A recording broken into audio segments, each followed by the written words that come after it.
all was chaos and mythic revelation, but I knew that you couldn't bring that back as a scientific theory, and my bias has always been toward science. And out of these many intuitions and revelations, I discerned a thread which was about time. It began with a conversation with this Logos entity where it said to me, "Did you know every day is composed of 4 other days?" And I said, no, not only didn't know that, it's never occurred to me. What a bizarre idea. Well, so this idea then of a time being a resonance created by other times, not immediately before or after it, as in scientific causality, but somehow a day centuries ago, centuries in the future, come together to create an interference pattern that creates the unique moment. So that was one of the basic assumptions. And then the structure on which this all was hung was the I Ching, which may seem exotic to American or European audiences, but which is, of course, as familiar to anyone in Chinese society as the Declaration of Independence is to us. And what is the I Ching? Well, it's a very ancient method of divining and predicting the future, based on the idea that every moment can be symbolized by a unique ideogram, which is somehow its essence, much in the way that science believes you can explain all nature with 108 elements. The ancient Chinese took the position that time itself was made of elements. My style of thinking is scientific enough that if I were to say to somebody, I propose a revolution in physics based on what I know about the ancient Chinese divinatory system, that would seem foolish to me. It seems occult, it seems unscientific. Why should an ancient Chinese book of divination hold any insight whatsoever for modern physics? But the uncanny thing about the I Ching is that it seems to work, even in the hands of its critics, it seems to work. So let me try out a metaphor. It's much more clear what's going on here. Visualize for a moment sand dunes, and notice when you look at these sand dunes in your mind that they look like wind. Sand dunes look like wind in some sense. Well, then analyze the situation. What is wind? Wind is a pressure variant phenomenon that fluctuates over time. In a way, the sand grains moved about like wind are like a lower dimensional slice of the wind itself. And from photographic analysis of dunes, you can calculate the speed and duration of the wind that made them.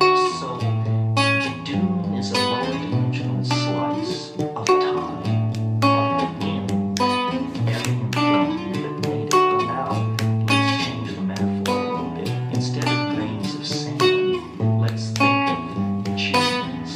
Instead of a windstorm, let's think of 1 billion years of evolution. It moves the genes around in a pattern which is a lower dimensional slice of the force which created the situation. In other words, on every living organism, there is the imprint of the higher dimensional force which made it. Now somebody could say, well, that's God. Well, but in a scientific context, we don't speak like that. But whatever it is that made blind matter into whales, squirrels, and human beings, it left its calling card inside each human being, each squirrel, each whale. That's the DNA. Well, the DNA codons are based on a system of 64, exactly like the I Ching. So thousands of years ago looked into human organism, looked by meditative techniques into the center of their own beings. And they were not mystics, nor were they empiricists. They were simply curious. But at the center of the meditative experience, they saw an ebb and flow, an energy field that was in a constant state of flux.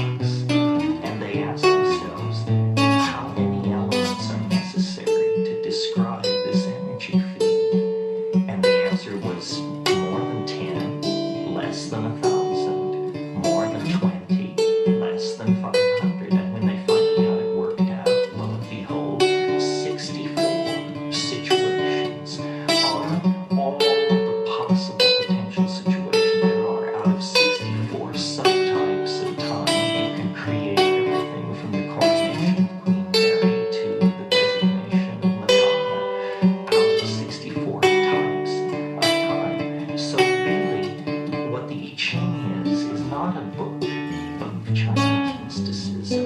It's a book of molecular dynamics that sees through biology to the physics that allow biology to come into existence. And I'll argue this with anybody in the field, regardless of how hardcore and empiricist they claim themselves to be, because the coincidence between the structure of the I Ching and the structure of the DNA is staggering. It's not a simple correspondence between 64 and 64. All the processes that occur in DNA can be easily modeled with the 6-line hexagrams that make up the I Ching. It's almost as though Western science was fascinated by energy. For 5,000 years we pursued understanding energy, and this process ends with thermonuclear explosions in the distant southwest, and light fire that burns in the heart of the distant stars. We know that. That's what the Western mind achieved, political issues aside. The Eastern mind was not interested in energy. It was interested in time. And they spent 5,000 years deconstructing it, looking at it. And you don't use atom smashers. You don't use enormous physical pressure. It's a different problem. And you bring different tools to bear. You meditate. You look inside yourself. You study the movement of water around pebbles. You consider the situation. You study history. In any case, the bottom line is the people who pursued this understanding of time achieved as sophisticated a relationship to time as the Western relationship to matter.